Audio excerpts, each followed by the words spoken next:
What if three simple phrases could radically change your faith, your finances, and how you face the future? In this episode, 10 Powerful Words for Life, we explore the surprising power of I don't know, I will die, and we can't afford that. Discover why admitting what you don't know frees you in ministry, why planning for death brings peace for today, and why learning contentment might be the most liberating financial decision you'll ever make. Honest, biblical, and deeply practical. This episode will help you invest your limited time, knowledge, and resources in what truly matters. Welcome to Gleaning Mustard Seeds with Jerrie Barber. Mr. Barber is a preacher, a ventriloquist, a barefoot runner, and writes 2 blogs. When Jerrie communicates, he encourages people, try not to learn very much. Find a mustard seed. In the next few minutes, try not to learn very much. Look for something you can do to move a mountain, remove a stumbling block, or provide a stepping stone for yourself or someone else. And now, here's Jerrie with this week's mustard seed. In my early ministry, I spent many hours teaching and encouraging people to tell others about Jesus and His way. I guaranteed people who'd go through my 13-week training course at the end, they'd be able to answer every question that anyone would ever ask about the Bible. One of my favorite sermons, I've said, doesn't take 13 weeks to teach that principle. We have enough time to do that today. Anyone who can say 3 words in the right order can answer every question anyone will ever ask about the Bible. Those 3 words, I don't know. There are 3 categories of questions people can ask about the Bible. 1, questions people will ask, and we know the answer. I like to turn to the Bible and let the person read aloud the answer. 2, questions people ask, we know the answer, but it isn't time to answer that question. They're foundation principles they need to understand before we get to that question. I tell them, that's a good question. We'll get to it at a later time. Let's make a note and discuss that later. 3, questions people ask, and we have no idea how to answer the question. When that happens, I say, I don't know. Let's study the Bible together and try to find the answer. There's some questions that can't be answered. Only God knows the answer, and He hasn't told us. Deuteronomy 29:29. The secret things belong to the Lord our God, but the things that are revealed belong to us and to our children forever, that we may do all the words of this law. People have a lot of questions. Where'd Cain get his wife? Where'd the different races originate? Did the walls of Jericho fall in or out? What was Paul's thorn in the flesh? Where did Jesus get his clothes when He rose from the dead? Will we know each other in heaven? What are the details of our life after this life is over, including the order of events from the trumpet sound, the shout from heaven, the description of our housing conditions in eternity, and where's the latitude and longitude of our address in the afterlife? In one of the last written books of the Bible, the Apostle John said he didn't know the particulars of how it will be with us after this life. Listen to 1 John 3:2. Beloved, we are God's children and now, and what we will be has not yet appeared. But we know that when He appears, we shall be like Him, because we shall see Him as He is. Unless someone has some information after John wrote this book he didn't know and we don't know. He did say we'll be like Jesus. That ought to be sufficient. If it's good enough for Jesus, it's good enough for me. Why would I want to invest my time, money, and energy in something that can't be done? Our knowledge capacity, information available, and time to study are limited. Next phrase, I will die.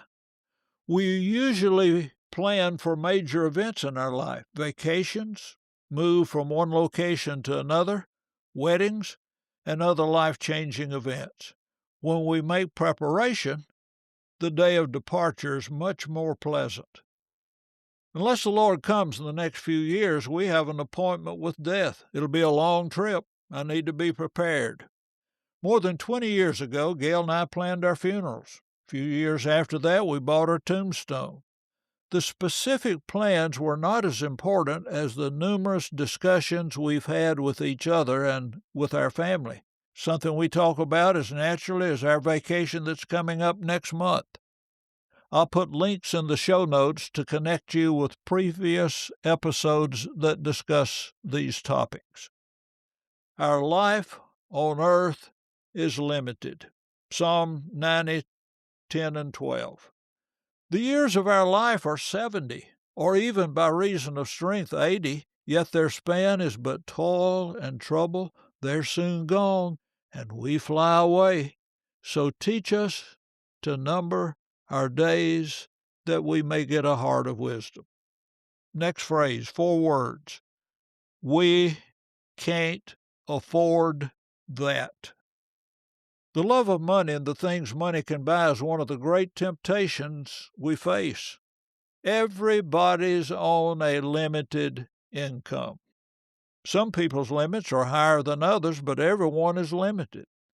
The challenge isn't often our income, but our level of contentment. Paul tells us we should be content when our needs are met. 1 Timothy 6, 6-8. But godliness with contentment is great gain, for we brought nothing into the world, and we cannot take anything out of the world. But if we have food and clothing, with these we will be content. When I have my needs met and I decide I want much more, I need to ask the question, can I afford that? Solomon tells me if my outgo exceeds my income, I will be a slave to the one to whom I owe money. Proverbs 22, verse 7.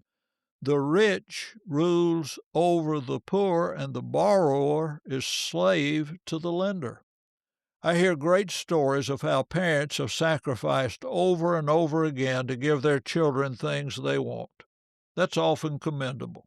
However, some of the words that children need to hear several times early in life, we can't afford that. Everyone is on a limited income. If the difference between wants and needs aren't learned earlier, many people will struggle financially all their life. There'll always be bigger houses, nicer cars, more expensive and exotic vacations, and every other advertisement that comes our way. Let's summarize these 10 words. I don't know. I will die. We can't afford that. We're limited in knowledge available and the time to learn. We're limited in the length of our life, and we are uncertain of our last day. We're limited in our resources. Therefore, I need to acquire the knowledge I need to do the best I can with the opportunities I have. I need to prioritize my life to prepare for my retirement in this life and in the one to come. I need to spend my money on what's truly important. 2 questions as I invest in knowledge, time, and money. How much does it cost? How much is it worth? And if it isn't worth what it costs, don't buy it. Thank you for listening to Gleaning Mustard Seeds with Jerrie Barber. If you found a mustard seed, send a text or email with the link to a friend. This podcast is brought to you in partnership with the Ministry League Network. Ministry League is a global platform dedicated to equipping Christians with the tools they need for ministry, worship, and personal growth. Featuring over 50 podcasts created by members of the Lord's Church, Ministry League provides uplifting and biblically sound content for all ages. Through the Ministry League app, you can access these podcasts, a digital songbook for worship, free Bible study materials, curriculum, and other ministry resources to strengthen your walk with Christ. Don't miss out on the latest updates and podcast episodes. Subscribe to the Ministry League YouTube channel for daily content and exclusive insights into the work of the Lord's Church, or visit ministryleague.com to explore what's possible. Ministry League, equipping you for every good work. Thank you for listening. Jerry looks forward to next week as we continue to collect and plant mustard seeds.